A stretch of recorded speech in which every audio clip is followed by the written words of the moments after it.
కళ్యాణ్పై చేసిన వ్యాఖ్యలు జనసేన నాయకులు బాబు పాలూరు ఖండించారు. విద్యార్థుల ముందు భార్యలు పెళ్లిళ్ల గురించి మాట్లాడడం ఏంటని ప్రశ్నించారు. దమ్ముంటే రాజకీయాలపై విమర్శలు చేయాలని, పర్సనల్ లైఫ్పై విమర్శలు ఎందుకని మండిపడ్డారు. గతంలో ఖైదీ నెంబర్ 6093 మరి ప్రస్తుతం దురదృష్టవశాత్తు మన ఆంధ్ర రాష్ట్ర ముఖ్యమంత్రి జగన్మోహన్ రెడ్డి గారు ఇక్కడ విజయనగరం జిల్లా పర్యటన కారణంగా ఆయన ఏదైతే పని మీద వచ్చాడో ఆ పని చూసుకోకుండా ఉదయం లెగిస్తే పవన్ కళ్యాణ్, రాత్రి పడుకునే వరకు పవన్ కళ్యాణ్ అనే ధ్యాసలో బ్రతుకుతూ ఉన్నారు. ఆయన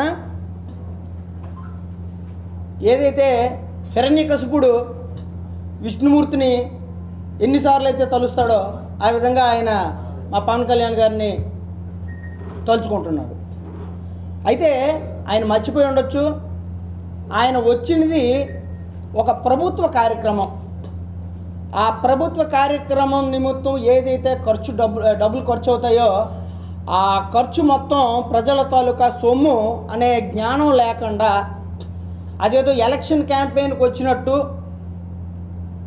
ఏ కార్యక్రమం ప్రభుత్వ కార్యక్రమం చేసినా దాంట్లో పవన్ కళ్యాణ్ గారిని తిట్టే కార్యక్రమం చేస్తున్నారు. అంటే ఇలా ఎన్ని కోట్ల రూపాయలు పవన్ కళ్యాణ్ గారిని తిట్టడం కోసం ఆయన ఖర్చు చేస్తున్నారో ఒక శ్వేతపత్రం రిలీజ్ చేయాలని చెప్పి మేము అడుగుతూ ఉన్నాం.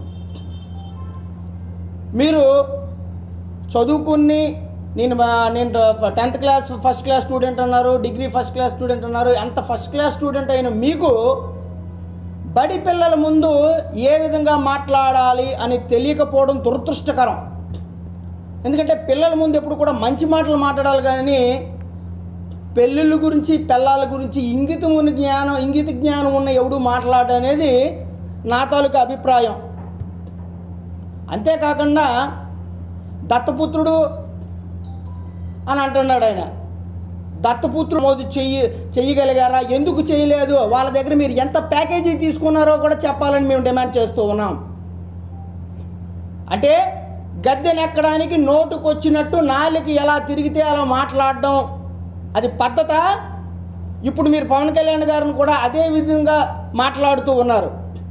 మీరు 4 పెళ్ళిళ్ళు అంటున్నారు, జరిగిన 3 పెళ్ళిళ్ళు అది కూడా ఆయనకి రాజ్యాంగం ఇచ్చిన హక్కు ప్రకారం చేసుకున్నది. మీరు ఆయన్ని నిలదీయడం లేదు, లేకపోతే ఆయన్ని మీరు అపహాస్యం చేయట్లేదు. భారతదేశ రాజ్యాంగాన్ని మీరు అపహాస్యం చేస్తున్నట్టు లెక్క.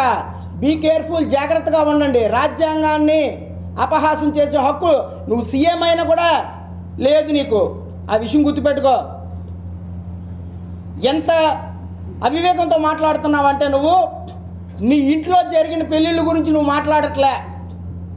అవతల వాళ్ళకి వేలెత్తి చూపిస్తున్నావు, నీ వైపు 3 వేలు ఉన్నాయనే విషయం నువ్వు మర్చిపోతున్నావు. మేము ఎప్పుడైనా సరే రాజశేఖర రెడ్డి గారు అంటే మీ రాజారెడ్డి గారు ఎవరైతే మీ తాతగారు ఉన్నారో ఆయన తాలూకా 2వ భార్య కొడుకు రాజశేఖర రెడ్డి గారు అని మేము ఎక్కడైనా అన్నామా? మేము అనము. ఎందుకనంటే మాకు జ్ఞానం ఉంది. ఇవి మాట్లాడే మాటలు కాదు, పద్ధతి కాదు. దయచేసి మీరు కూడా మీ స్థాయిని మర్చిపోయి మాట్లాడద్దు. మేము ఒకవేళ ఏదైనా మాట్లాడినా, పొరపాటు మాట్లాడినా మాది చాలా చిన్న స్థాయి. మీరు ముఖ్యమంత్రి స్థానంలో ఉన్నారు.